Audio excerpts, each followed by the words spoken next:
Parte 1. O alicerce da dignidade, igualdade, direitos sociais e o futuro sustentável. Olá, eu sou Daniel, e retomamos nossa jornada de conhecimento. Se em nosso encontro anterior fincamos as bases gerais, agora vamos construir sobre elas, mergulhando em temas específicos e vitais, com um olhar aprofundado sobre o Brasil. Nosso objetivo continua o mesmo: transformar a complexidade jurídica em uma narrativa clara e memorável, equipando você com uma compreensão crítica e prática.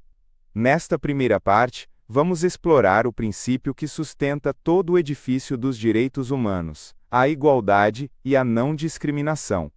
A partir daí, veremos quais são as ferramentas concretas para construir essa igualdade, os direitos econômicos, sociais e culturais. E por fim, olharemos para o horizonte, compreendendo como tudo isso se conecta ao projeto de um futuro sustentável para todos. Prepare-se, pois vamos desvendar não apenas o que as leis dizem, mas por que elas existem e como moldam nossas vidas. O ponto de partida é o princípio da igualdade e da não discriminação, um pilar que garante que todas as pessoas sejam tratadas com igual dignidade e respeito.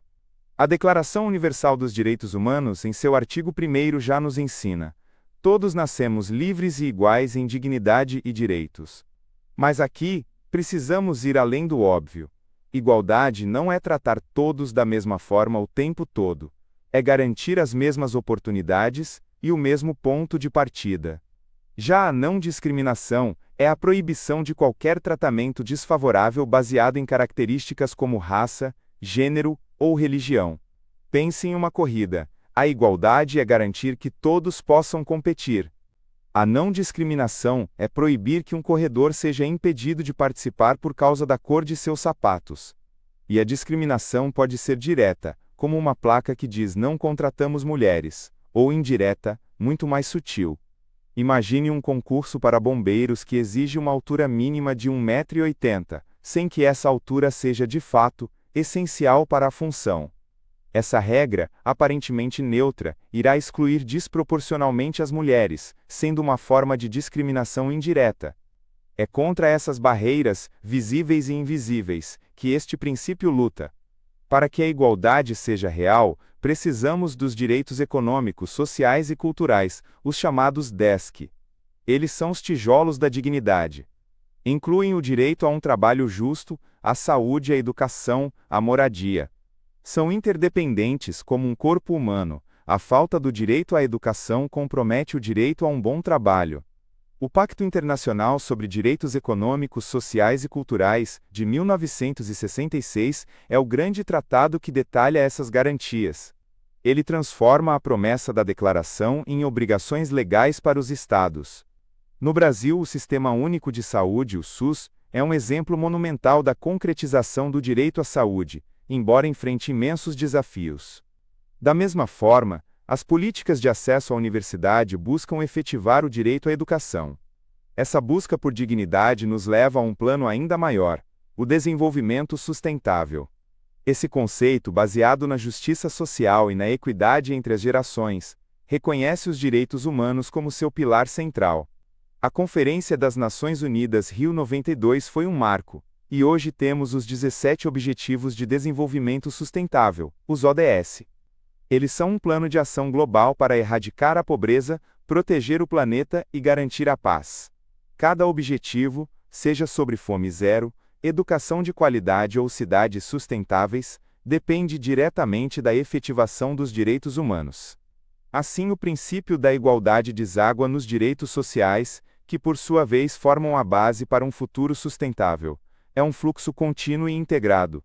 Após estabelecermos este alicerce, na próxima parte vamos explorar arenas de tensão e proteção, onde os direitos humanos encontram desafios críticos: o meio ambiente, a segurança pública e a defesa das minorias. Parte 2. Arenas de proteção, meio ambiente, segurança e a luta das minorias. Na parte anterior, construímos o alicerce da dignidade, ligando a igualdade aos direitos sociais e ao desenvolvimento sustentável. Agora, vamos adentrar territórios onde a aplicação desses direitos é frequentemente testada e onde a proteção se torna mais urgente. Analisaremos 3 grandes arenas: A primeira é a nossa casa comum, o planeta, através da relação entre direitos humanos e meio ambiente. A segunda é a nossa segurança cotidiana, no delicado equilíbrio com a segurança pública. E a terceira é o reconhecimento da diversidade humana, com a proteção específica de grupos minoritários e vulneráveis. Vamos entender como os direitos humanos respondem a essas tensões. Comecemos pelo direito a um meio ambiente ecologicamente equilibrado, hoje reconhecido como um direito humano fundamental.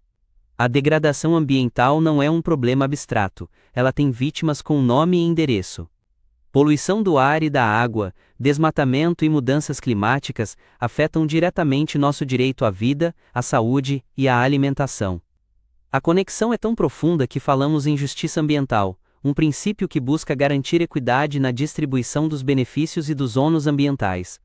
Frequentemente, são as comunidades mais pobres e marginalizadas que sofrem os piores impactos da degradação, como vimos tragicamente nos rompimentos das barragens em Mariana e Brumadinho, em Minas Gerais.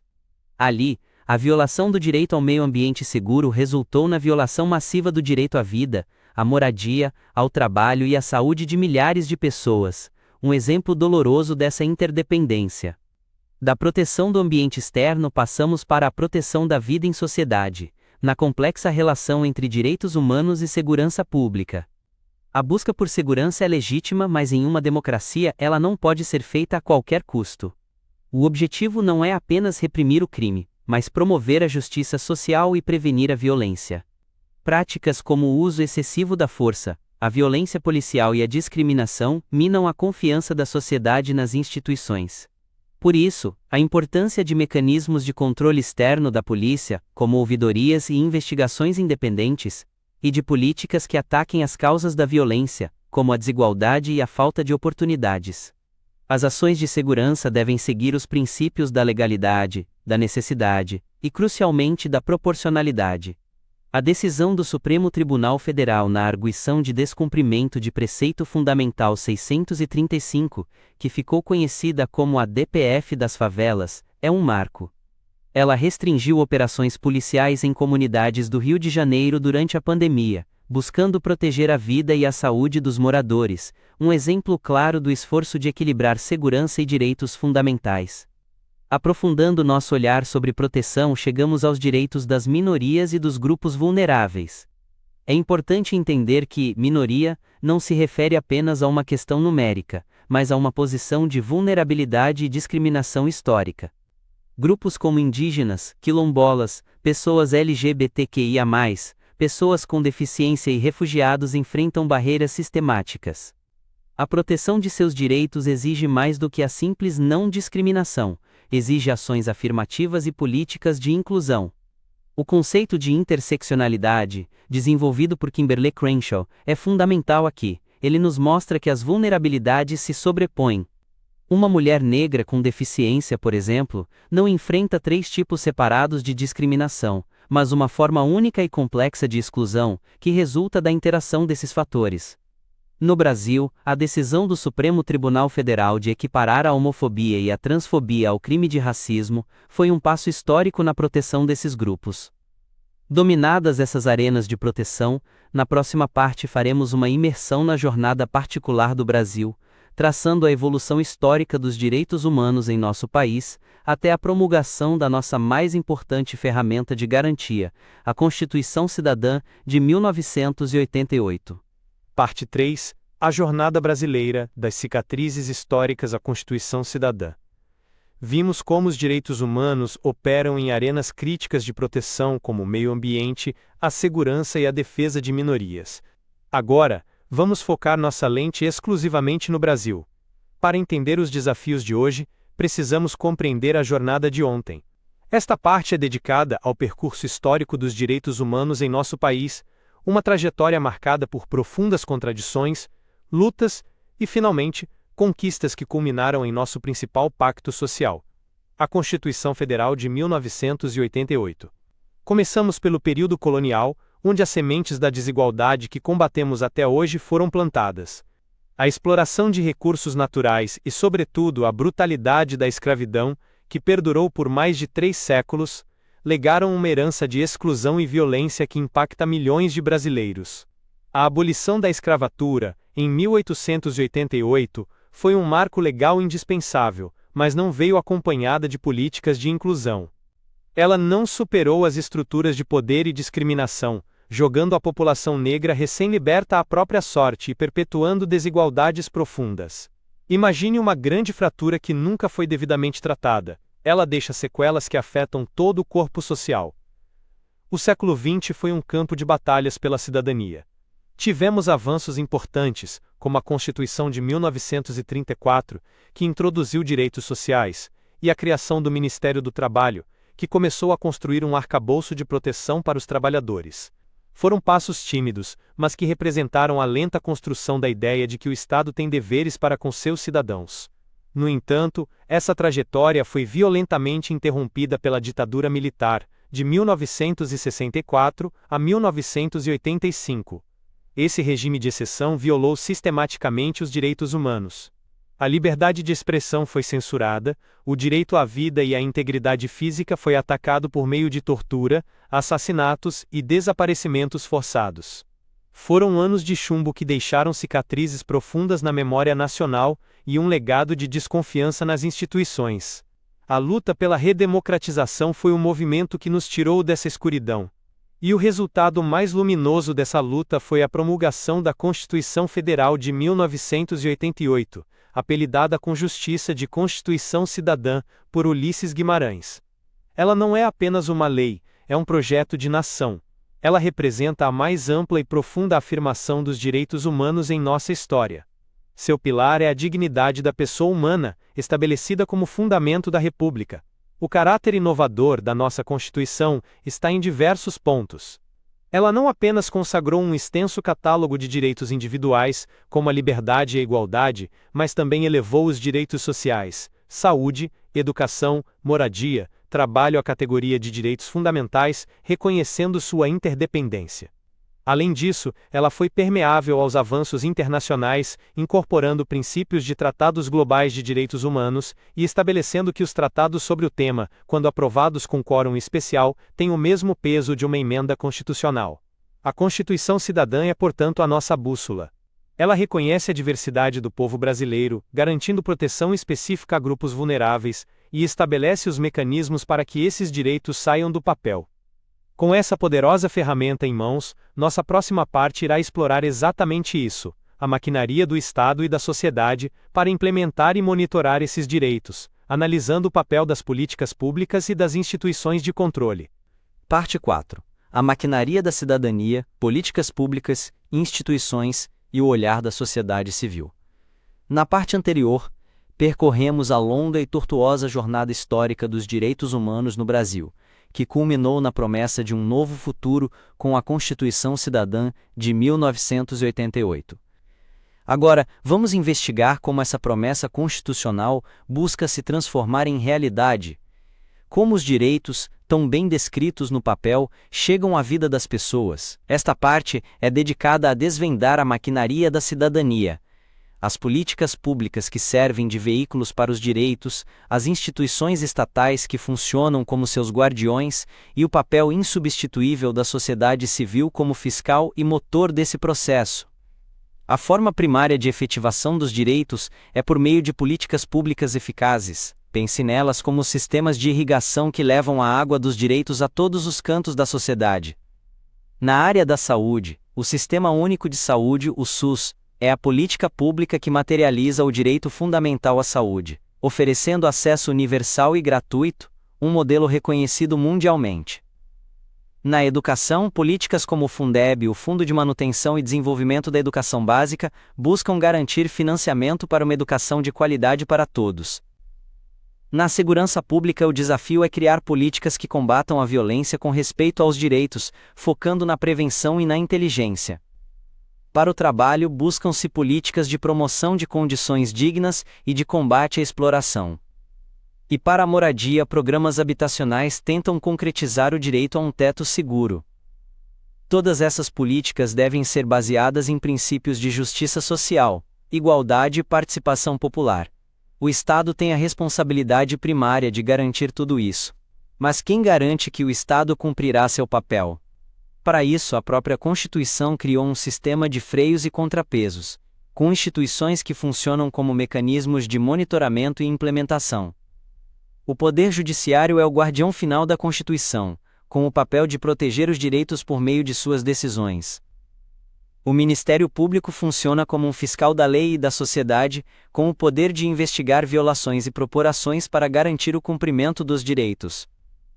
As defensorias públicas são essenciais para garantir o acesso à justiça para os mais pobres, defendendo seus direitos contra abusos. Temos também órgãos como o Conselho Nacional de Direitos Humanos, o CNDH, que formula e monitora políticas públicas, e as ouvidorias, que são canais diretos de comunicação e denúncia para os cidadãos. Esse conjunto de instituições forma uma rede de proteção. No entanto, essa maquinaria estatal não funciona no vácuo e nem sempre é suficiente. É aqui que entra o papel fundamental da sociedade civil. Organizações não governamentais, movimentos sociais, sindicatos e associações de bairro atuam como um contraponto crítico ao poder estatal. Pense na sociedade civil como os olhos e a voz dos cidadãos. Ela denuncia violações que o Estado ignora, monitora a atuação dos governos, defende grupos vulneráveis e pressiona por políticas mais justas. Além disso, a sociedade civil contribui ativamente na implementação de políticas, participando de conselhos e fóruns de diálogo. O papel de organizações como a Anistia Internacional no Brasil ou o Instituto Socioambiental é um exemplo poderoso dessa atuação, que vai desde a denúncia de violência policial até a defesa dos territórios indígenas. Essa tensão dinâmica entre Estado e sociedade civil é o que fortalece a democracia. É um trabalho conjunto e coordenado, onde a participação de cada cidadão, seja por meio de ativismo ou do simples ato de cobrar seus direitos, é fundamental. Com a maquinaria da cidadania mapeada, nossa última parte irá conectar a lei à vida, explorando o poder da jurisprudência, a importância da educação em direitos humanos e os grandes desafios que ainda temos pela frente no Brasil. Parte 5. Da lei à vida, jurisprudência, educação e os desafios do Brasil real. Chegamos à última parte de nossa jornada aprofundada. Depois de entendermos os alicerces, as arenas de proteção, a trajetória brasileira e a maquinaria da cidadania, é hora de conectar todos esses fios à realidade vivida. Como a letra fria da lei ganha pulso e transforma o cotidiano? E quais são os obstáculos que ainda nos impedem de viver plenamente a promessa da Constituição? Esta parte final se dedica a 3 temas cruciais: o papel da jurisprudência, que traduz o direito em decisões concretas; a força transformadora da educação em direitos humanos, que busca criar uma cultura de respeito; e, por fim, um olhar honesto sobre os desafios atuais que o Brasil precisa superar. Comecemos pela jurisprudência, que é o conjunto de decisões judiciais sobre um tema. Se a Constituição é o mapa, a jurisprudência é o ato de navegar por esse mapa, aplicando-o a situações reais e complexas. No Brasil, o Supremo Tribunal Federal, o STF, e o Superior Tribunal de Justiça, o STJ, desempenham um papel central em moldar a compreensão e a aplicação dos direitos humanos. Suas decisões têm o poder de impactar a vida de milhões de pessoas. Por exemplo, foi por meio de uma decisão histórica do STF, na ação direta de inconstitucionalidade 4.277, que as uniões estáveis entre pessoas do mesmo sexo foram reconhecidas como entidades familiares, garantindo a elas os mesmos direitos e deveres das uniões heterossexuais. Em outra frente, ao validar a política de cotas raciais em universidades, o Judiciário deu uma resposta concreta ao desafio da discriminação histórica, usando a lei como ferramenta de reparação. A jurisprudência, portanto, demonstra que o direito não é estático, ele é vivo e responde às demandas sociais. Contudo, as decisões dos tribunais não são suficientes se não houver uma sociedade que compreenda e valorize seus direitos. É aqui que entra a importância vital da educação em direitos humanos. Este é um processo que vai muito além da sala de aula. Ele começa com a compreensão dos direitos como valores universais, avança para a análise crítica das violações, desenvolve as habilidades para agir, e culmina na prática de atitudes baseadas na igualdade e no respeito. É um processo que deve permear a família, a escola, o trabalho e a comunidade. Educar em direitos humanos é capacitar cada pessoa a ser uma defensora de si mesma e dos outros, é construir, tijolo por tijolo, uma cultura de paz e justiça social, um alicerce muito mais profundo do que a própria lei, e esse alicerce é urgentemente necessário, pois o Brasil ainda enfrenta desafios imensos. A efetivação dos direitos humanos em nosso país é uma luta diária contra obstáculos complexos e multifacetados. A desigualdade social persistente limita o acesso aos direitos mais básicos para milhões. A violência urbana, policial e de gênero ceifa vidas e gera sofrimento, especialmente nas periferias. O racismo sistêmico e a discriminação contra minorias continuam a ser barreiras à igualdade. A degradação ambiental, especialmente na Amazônia, viola os direitos de povos indígenas e ameaça o futuro de todos. E a pandemia de Covid-19 expôs e aprofundou todas essas fragilidades. Superar esses desafios exige a mobilização de toda a sociedade. A efetivação dos direitos humanos no Brasil não é uma tarefa apenas do Estado, mas uma responsabilidade compartilhada. Ao final desta jornada, a mensagem central é que os direitos humanos são uma construção contínua. Exploramos seus princípios, sua história, sua arquitetura, suas arenas de conflito e suas ferramentas de implementação. Que este conhecimento não seja apenas um acúmulo de informações, mas um chamado à ação, um convite para que você, em sua futura atuação, seja um agente ativo na longa e necessária luta pela dignidade para todos.